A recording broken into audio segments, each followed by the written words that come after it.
Hey, salut! Et voilà, on y est. La chaîne fête ses 2 ans aujourd'hui. Ça passe beaucoup trop vite. Et avant de commencer ce FAQ, je tenais à vous remercier. 2024 n'est pas terminé, qu'elle a déjà explosé l'année 2023, en termes de vues et d'abonnements. On avait atteint les 1000 abonnés en décembre 2023, et là, en septembre 2024, on est genre 3,5 fois plus.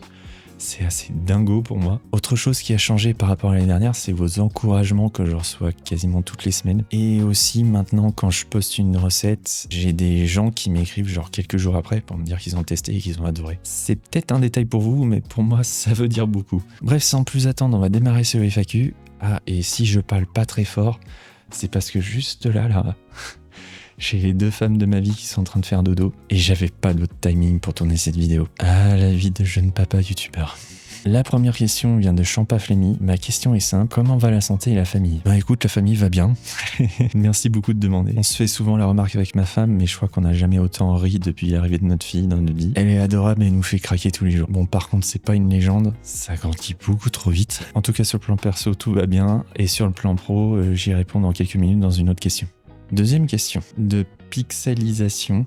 Désolé, un cours de cuisine IRL, je serais bien partant. Tu as fait des études de cuisinier. Au vu des recettes exotiques que tu nous réalises, tu as dû beaucoup voyager. Quel boulot exerces-tu aujourd'hui? Que de questions, peut-être un peu trop personnelles, bonne continuation. Merci pour la recette de tempura et la vidéo qui nous régale. Bisous à la famille. Bah merci beaucoup. Alors, ça me touche beaucoup pour le cours de cuisine, mais non, je n'ai pas fait d'études du tout dans la cuisine et je ne suis pas cuisinier de profession. J'en parlais dans mon premier FAQ, mais je suis tombé dans la cuisine en aidant mes grands-parents et à force, j'ai attrapé le virus. La cuisine est une passion et au fil des années c'est devenu un peu ma safe place où je peux m'évader et me vider la tête après une dure journée et laisser libre cours à ma créativité. Pour les voyages, alors pour une bonne partie de ma vie je n'ai pas voyagé, donc ça c'est seulement où j'ai rencontré ma femme que j'ai commencé à sortir de la France. Mais sur les 10 dernières années, je suis allé quelques fois à Londres, en Belgique, coucou mes amis belges, beaucoup en Italie, et je suis tombé amoureux de l'Irlande. Je suis allé à Dublin pour la première fois pour mon enterrement de vie de garçon. Oui, j'ai bu beaucoup de Guinness. Et j'y suis retourné depuis parce que j'ai un de mes meilleurs amis qui vit là-bas. Oui, j'ai encore bu beaucoup de Guinness. Et avec ma femme, on a vraiment hâte d'y retourner pour aller cette fois-ci un peu plus dans les terres et boire beaucoup de Guinness. La team premier degré, je plaisante. L'alcool à consommer avec modération, hein.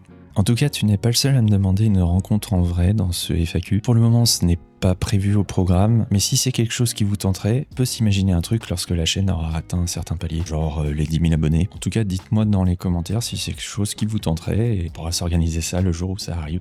Et pour ta question sur mon boulot actuel, j'y réponds là tout de suite maintenant dans une autre question. Question de TF Talkbox. Pourquoi et comment tu t'es lancé dans cette aventure? Il y a des choses à dire. Il y a 2 ans, j'ai vécu un truc pas très joli. J'ai fait un beau burn-out des familles et après des détails pas jojo que je vais vous épargner et à moi aussi parce que j'ai envie d'aller de l'avant, j'ai entamé une reconversion vers la photographie culinaire. Lorsque j'ai créé mon compte Insta il y a à peu près 2 ans, c'était le gros boom des Reels et je me suis dit oui tu veux faire de la photo mais tôt ou tard on va te demander de faire aussi de la vidéo et j'ai commencé à poster des vidéos courtes au format vertical d'idées de recettes pour m'entraîner au montage et à la réalisation. Étant un grand consommateur de YouTube, il n'y avait qu'une petite enjambée pour faire du contenu là-bas et au début je pensais juste reposter les vidéos courtes que je postais sur Insta et TikTok, mais j'ai vite décidé de tester les formats longs et je peux te dire que ça m'a fait un bien fou, créativement parlant, de ne plus être limité dans le temps et dans un cadrage vertical où au final on peut pas y mettre grand chose. Et cette année j'ai pris le pari d'essayer de vivre de ma chaîne et c'est justement le sujet de la question suivante. La question est de Guillaume TCT. Salut, j'espère que tu vas bien. Est-ce que tu t'épanouis dans ce que tu fais? Est-ce que tu arrives ou du moins commences à en vivre? Merci et à bientôt. Alors,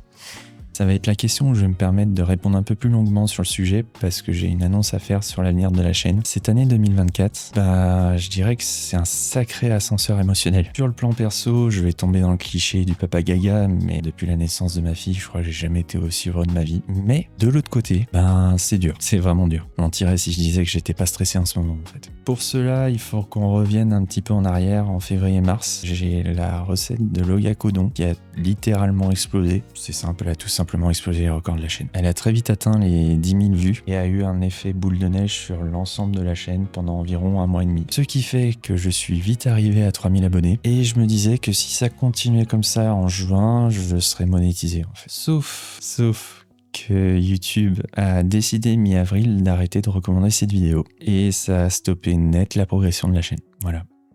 Ça a été assez dur moralement parlant, je dois l'avouer. Surtout que depuis que j'ai commencé YouTube, on me dit souvent le cliché. YouTube, c'est long, il faut s'accrocher, mais il suffit d'une seule vidéo pour que ça décolle. Bah, je me disais, ça y est, on y est en fait, ça démarre, ça décolle, allons-y. Et au bout d'un an, je me disais, ça y est, ça arrive enfin quoi. Non. Je prenais entre 100 et 200 abonnés par semaine. Et en avril-mai, si je prenais 10 followers par jour, j'étais content. Après, on a enchaîné sur la meilleure période de l'année. Le trio juin, juillet, août, il a vraiment pas été ouf. Je sais pas si c'est dû au JO et que la majeure partie de mon audience est basée à Paris, mais c'était la dégringolade totale. Vous ajoutez à cela que ma reconversion vers la photo culinaire se passe pas du tout comme prévu, mais alors clairement pas. C'est simple, sur l'année 2023-2024, mon chiffre d'affaires il est égal à la tête à Toto. Et que mon chômage qui me permettait de vivre jusqu'à aujourd'hui, c'est terminé. Et ben je dois dire que mon moral, c'est pas jojo en ce moment. Et du coup, pour répondre à ta question, non, je n'arrive pas à en vivre. Pour la monétisation, il me manque encore environ un peu plus de 1500 heures de visionnage cumulé sur mes vidéos pour commencer à toucher les revenus publicitaires de YouTube, en sachant qu'il y a un premier palier d'environ 500 heures où je pourrais débloquer les super thanks, la partie souscription, etc. Au niveau des sponsors, j'ai contacté quelques marques, mais soyons francs, je n'ai pas un nombre de vues et d'abonnés suffisamment intéressant pour eux. On me laisse souvent avec oui, on vous appellera. Pour le coup, j'aime pas faire ça du tout et ça fait un moment que je voulais vous en parler, mais si des personnes ont les moyens de le faire, et je répète, ne vous mettez pas dans le caca pour quelqu'un que vous ne connaissez même pas.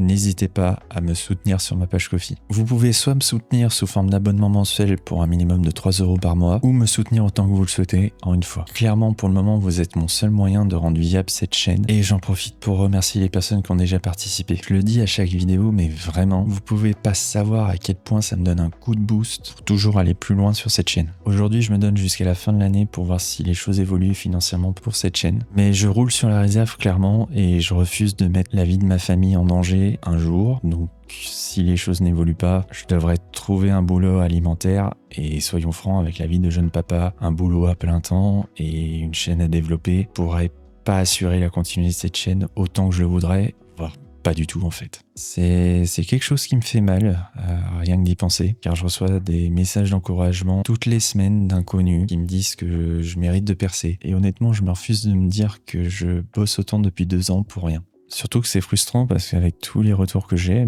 je me dis qu'on est peut-être plus très loin en fait. Donc encore une fois, si vous voulez m'aider, le lien de ma page Ko-fi est en description. Et si vous ne pouvez pas, n'hésitez pas, après avoir vu cette vidéo, à liker, à commenter les autres vidéos et à les regarder jusqu'au bout du coup. Je le dis à chaque vidéo, mais plus il y a de monde qui participe, plus il y a des chances que l'algo de YouTube pousse ma chaîne en fait. Bref. Je suis désolé, ça va être ma réponse la plus longue mais aussi la plus importante de cette vidéo et je vous remercie d'avance de votre soutien. On passe à une autre question.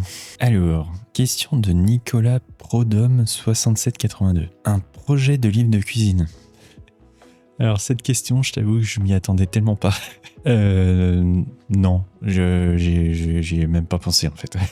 Même si je tiens une chaîne de cuisine et je sais que c'est un peu le cheminement classique, du moins chez les gros youtubeurs de ce milieu. Perso, je me vois pas faire ça et je vois pas trop si ça apporterait quelque chose en plus que ce qui est déjà sur cette chaîne. Après, je sais pas de quoi sera fait les prochaines années. Je dis pas non plus que je le ferai jamais. Mais là, non, je pense pas du tout à ça.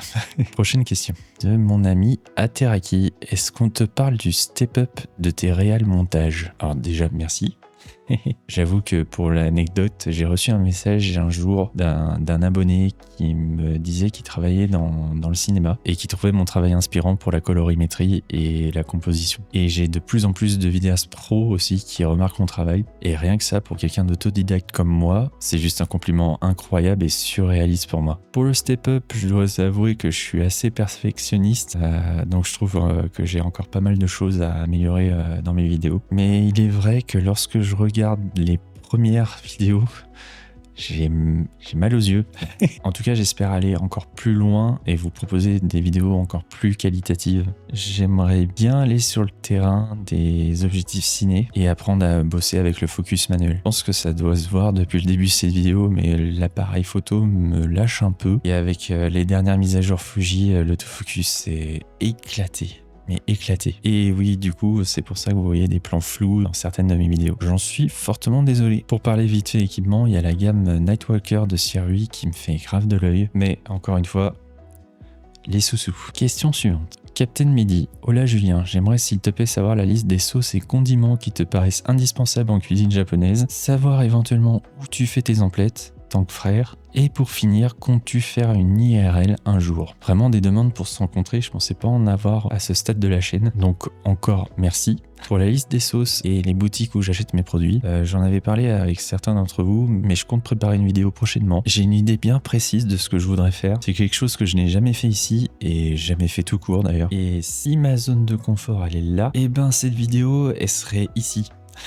Bref, je vais contacter les boutiques pour savoir si je peux venir tourner chez eux. Et si ça peut se faire, j'espère vous proposer ça prochainement. En tout cas, non, ce n'est pas Tank Frère, et je crois que j'y suis jamais allé en fait. En attendant, pour te répondre vite fait, si tu pars sur le trio mirin, sauce soja et saké de cuisine, tu devrais t'en sortir pour pas mal de choses. Prochaine question. Alors, je m'excuse, il est tard, j'ai un peu de mal à lire. Justin I5 296 ou L5 296. C'est juste deux questions. Bon, la première, j'ai déjà répondu. Et ensuite, qu'est-ce que tu fais à manger au quotidien? Est-ce que tu manges essentiellement des plats déjà sur la chaîne ou c'est plus occasionnel? Alors non, je ne mange pas essentiellement les plats déjà présents sur la chaîne. Sinon, je pense que je prendrais 30 kilos. Déjà, j'ai pris du poids depuis le début de cette chaîne. J'avoue que ça dépend des envies de ma femme et moi en fait. Au début de la chaîne, je vous proposais des recettes que je fais régulièrement, mais avec l'évolution de la chaîne, je fais nettement plus de tests et de recherches. Du coup, dans la semaine, on a souvent à manger la recette que je teste et la recette que je tourne. Entre les deux, on essaie de manger à peu près équilibré, enfin sauf quand ma femme a une envie de lasagne. En tout cas, j'aime beaucoup plus les recettes que je vous présente cette année, car ce ne sont pas des recettes que j'ai l'habitude de faire. Pour certaines, ce sont des recettes que je découvre. Et du coup, au fur et à mesure que cette chaîne grandit, ma cuisine aussi. Et j'en profite, si vous avez des envies de recettes que vous voulez que je vous propose sur cette chaîne, n'hésitez pas à me le dire une nouvelle fois dans les commentaires. En parlant de demande de recettes, Exarcoon02. Alors, de moi à quand une blanquette de veau, voire une blanquette de veau revisitée ou fusion, de mon fils à quand une recette de pizza royale, de la plèbe, ton jeu vidéo préféré ou un top 3 dans le désordre. Ah, la fameuse blanquette de veau. Pour la petite histoire, Exarcoon est un ami à moi et il me tanne depuis le début de la chaîne pour que je fasse une recette de blanquette de veau. Pour le moment, ce n'est pas prévu au programme, mais pour me montrer qu'il y a un intérêt pour cette recette, n'hésitez pas à poster blanquette dans les commentaires. Pour une recette de pizza, pour tout vous avouer, en fait, c'était prévu cet été, mais quand j'ai voulu m'y mettre, il faisait une chaleur incroyable sur Paris et non, c'était... je pouvais pas. Et j'aimerais bien vous faire une recette de pizza avec un four digne de ce nom. Je suis jamais vraiment satisfait du résultat que j'ai avec le mini four. Et mon jeu vidéo préféré, c'est Metal Gear Solid. D'ailleurs, le jour où on annonce un remake de la même trempe que Demon's Souls sur PS5, vous allez m'entendre glousser mais tellement fort. Allez, question suivante. Alors ça, c'est une question spéciale parent créateur de contenu. De Benardo85. Et sinon, chose que je me demande pas mal, ça se fait bien de créer du contenu avec un enfant à la maison. J'essaie de m'imaginer le faire avec mes deux enfants et je ne vois pas comment. Alors, la création de contenu avec un enfant, je vais être honnête avec toi, c'est chaud. C'est chaud. Pour ma part, j'endosse le rôle de père au foyer. Donc je dois dire que mon emploi du temps de création de contenu, il est assez particulier. Je compte plus le nombre de fois où je dis à ma femme, je dois tourner aujourd'hui. Et non. Et finalement, je me retrouve le soir et j'ai absolument pas eu le temps, où je suis méga crevé. Il faut être organisé dans la désorganisation. Je ne sais pas quel âge ont tes enfants, mais perso, dès que j'ai une minute de répit, je bosse pour la chaîne. Et lorsque je dois tourner et que ma fille est debout, je la pose à côté de moi, c'est pour ça que vous l'entendez des fois dans les vidéos. J'ai aussi changé mes recettes et mes méthodes de travail depuis qu'elle est née, pour qu'elle soit le plus rapide possible, et je la fais participer pendant le tournage pour pas qu'elle s'ennuie. Entre chaque prise, je lui parle de ce que je fais, je lui présente les ingrédients, je joue avec elle, et bien sûr, il y a les pauses goûter, les pauses couches. On s'est organisé aussi avec ma femme pour qu'elle soit présente en backup si besoin. C'est pour ça que j'ai réussi à sortir la recette de la focaccia qui m'a pris 2 jours à tourner. C'est une recette que j'ai pu tourner pendant un week-end où ma femme était de sortie avec la petite pour voir des amis. Et mes méthodes de travail, elles vont encore changer. Car depuis quelques semaines, elles commencent à ramper et il va falloir que je m'organise autrement. Heureusement, depuis septembre, je peux souffler un peu plus car j'ai réussi à prendre de l'avance sur les vidéos. Donc je suis moins dans le rush et beaucoup moins stressé. Dans tous les cas, même si c'est très dur, je ne regrette rien de ces derniers mois à créer du contenu avec ma fille à mes côtés. C'est un peu cliché, mais ce sont des moments privilégiés de pouvoir passer autant de temps avec son enfant, et c'est aussi pour ça que je vais tout faire pour que cette chaîne puisse décoller, car si je peux gagner ma vie en vous créant du contenu et profiter de ma fille à 1000%, je pense que je serai le papa le plus heureux de la Terre. Avant dernière question, de Antoloustal 93 13. Vraiment, je suis crevé. Il va falloir que je me couche bientôt. Salut, je note qu'il y a beaucoup de recettes japonaises dans tes vidéos. Tu as une préférence pour l'Asie ou cela vient de voyage au Japon? Est-ce que tu as d'autres influences d'autres endroits du monde? Merci. Je n'ai malheureusement pas encore mis les pieds au Japon. C'était prévu il y a quelques années pour mon anniversaire, mais il y a un petit virus qui est venu compliquer les choses. Après ça, j'ai eu le burn-out, la reconversion, l'arrivée de mon bébé, et ça décale encore pour un petit moment ce voyage. Après, qui sait, pour mes 40 ans, si ma femme est en train de regarder cette vidéo. Non, en tout cas, j'ai toujours été attiré par le Japon, et de par ma passion pour la cuisine, je cuisine souvent des recettes japonaises à la maison, et donc sur cette chaîne. Mais, s'il y a un pays dont je suis follement amoureux, c'est l'Italie. Je pense que vous pouvez me laisser là-bas et je pourrais manger de la cuisine italienne tous les jours sans souci. D'ailleurs, j'avais proposé sur cette chaîne une recette fusion entre ces deux pays avec les udon carbonara. Je pense qu'il n'y a pas meilleure recette pour refléter ma cuisine. Les influences sont à la fois japonaises et italiennes. Je sais que récemment, j'ai beaucoup proposé de recettes asiatiques, mais en tout cas, je n'ai pas du tout oublié l'Italie. J'ai encore beaucoup de recettes à vous préparer. Et s'il y a des chauvins dans la salle, si vous souhaitez aussi plus de recettes de notre cher beau pays, encore une fois, les commentaires sont là pour ça. Oui, Exarchmoon, je sais, la blanquette. Et la dernière question. Arthur N. Question inspirée par le petit chef. Si un grand chef que tu admires passait le pas de ta porte et te demandait de cuisiner pour lui, quel serait le plat que tu lui servirais pour lui prouver ta valeur? Hey Arthur, je pense que tu connais déjà la réponse à cette question en fait. Mais la carbonara, c'est vraiment mon plat préféré et je m'écouterais, je pourrais en manger tous les jours de l'année en fait. C'est, je pense qu'on peut appeler ma recette signature que je perfectionne depuis l'adolescence, à vrai dire. Ouais, ça rajeunit pas tout ça. Et je dois dire qu'elle est pas mauvaise du tout. Enfin, toi-même tu sais. Si ce n'est pas encore fait, je vous invite à aller voir la première vidéo de cette chaîne dédiée à la carbonara. Et comme on fête les 2 ans aujourd'hui de la chaîne, j'ai envie de dire que la boucle est bouclée. D'ailleurs, j'en profite, n'hésitez pas à nous suivre Arthur et moi sur Instagram ou TikTok. On se fait de temps en temps des petites vidéos où Arthur vient cuisiner chez moi et vous ne voulez pas qu'Arthur vienne cuisiner chez vous. En tout cas mon ami, je te fais des gros poutous et j'espère que tu vas bien. Et voilà, j'espère que ce FAQ des 2 ans de la chaîne vous a plu. Je ne sais pas de quoi demain sera fait, mais une chose est sûre, c'est que je compte bien continuer à cuisiner pour vous pendant encore longtemps. Et j'espère que cette petite période stressante sera bientôt de l'histoire ancienne. En tout cas, je le redis, mais encore merci de votre soutien, que ce soit par vos messages quotidiens, vos encouragements sur mon travail, vos retours sur mes recettes. Ça me fait chaud au cœur et dans un sens, ça me montre que je suis sur la bonne voie. Encore une fois, pour le lien de la page Ko-fi, il est dans la description. Je vous remercie infiniment et je vous dis à la semaine prochaine pour une nouvelle recette. Salut! Quelle heure il est là? Ah ouais! Je sais pas si vous voyez, 23h56. Il est temps d'aller faire dodo. J'en peux plus là. Je suis rincé. J'arrive plus à lire mes notes, plus rien. Fini. Bref, merci beaucoup. Ciao!